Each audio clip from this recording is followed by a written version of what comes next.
Oke, kita bahas sesuatu yang menarik ya. Ada sebuah gagasan yang udah nempel banget di kepala kita semua tentang gimana caranya kita bisa tumbuh sebagai pribadi. Nah, dalam beberapa menit ke depan, kita akan coba bongkar gagasan itu dan lihat dari sudut pandang baru yang ternyata didukung oleh sains. Kita semua pasti pernah dengar ini ya kan? Nasihat yang sering banget kita temuin di buku-buku pengembangan diri atau dari para motivator. Katanya semua yang kita butuhin buat sukses, kemauan, pola pikir, motivasi, semuanya itu adanya di dalam diri kita sendiri. Nah, pertanyaan ini nih yang bikin para peneliti jadi penasaran. Apa benar pertumbuhan pribadi itu perjalanan yang harus kita tempuh sendirian? Atau jangan-jangan ada bagian penting lain yang selama ini kita lewatkan? Oke, ini dia gambaran apa aja yang akan kita bahas. Kita mulai dari mitos yang umum, lalu kenalan sama ide baru, lihat buktinya dari eksperimen, pahami cara kerjanya, dan terakhir, kita lihat gimana ini semua berlaku buat kita semua. Yuk, kita mulai dari cerita yang udah akrab banget di telinga kita, yaitu gagasan kalau pertumbuhan itu adalah pertarungan di dalam diri. Pandangan dari dalam keluar ini kuat banget loh. Hampir semua penelitian dan pelatihan fokusnya ke apa yang bisa kamu lakukan sendirian. Kalau Joe sukses ujian, itu karena dia termotivasi. Kalau Mike gagal, itu karena kemauannya kurang. Tapi, seperti yang akan kita lihat, cara pandang ini kayaknya belum lengkap. Nah, sekarang kita masuk ke bagian yang paling seru nih. Kepingan puzzle yang selama ini mungkin hilang dari gambaran besar pertumbuhan pribadi. Jadi intinya begini, ini bukan aku lawan kita, tapi aku yang bisa tumbuh besar justru karena kita. Pertumbuhan diri Anda memang proyek pribadi, tapi bahan bakarnya seringkali datang dari luar, dari hubungan-hubungan yang Anda punya.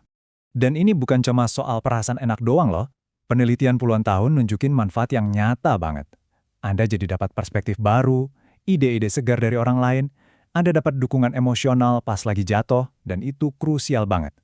Anda jadi ngerasa aman buat ngambil resiko-resiko besar, bahkan kemampuan kognitif Anda, kemampuan Anda buat berpikir, bisa ikut meningkat.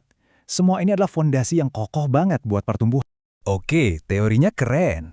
Tapi, buktinya mana? Nah, kita lihat yuk sebuah eksperimen cerdas yang menguji ide ini dalam skenario yang kita semua pasti pernah hadapi, keputusan soal karir. Jadi para peserta dikasih pilihan klasik nih. Perusahaan A itu ibaratnya zona nyaman, gajinya lebih tinggi, kerjaannya udah dikuasai. Sementara perusahaan B itu sebuah tantangan, gajinya sedikit di bawah, tapi menantang dan bagus banget buat pengembangan karir jangka panjang.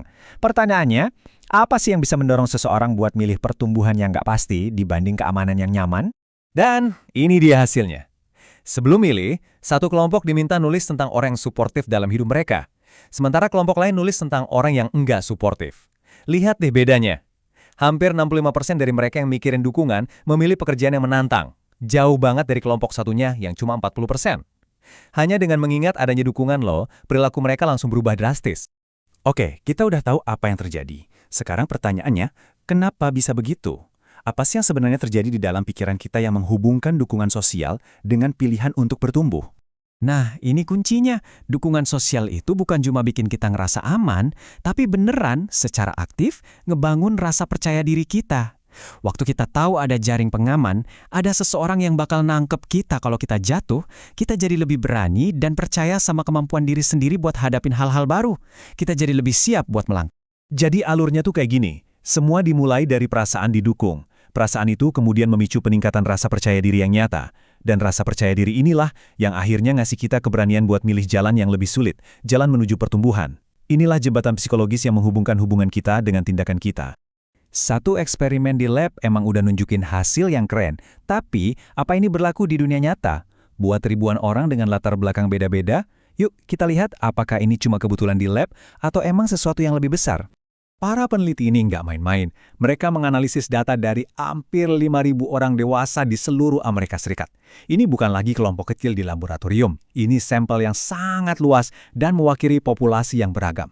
Tapi, jangan-jangan ini cuma fenomena orang barat aja.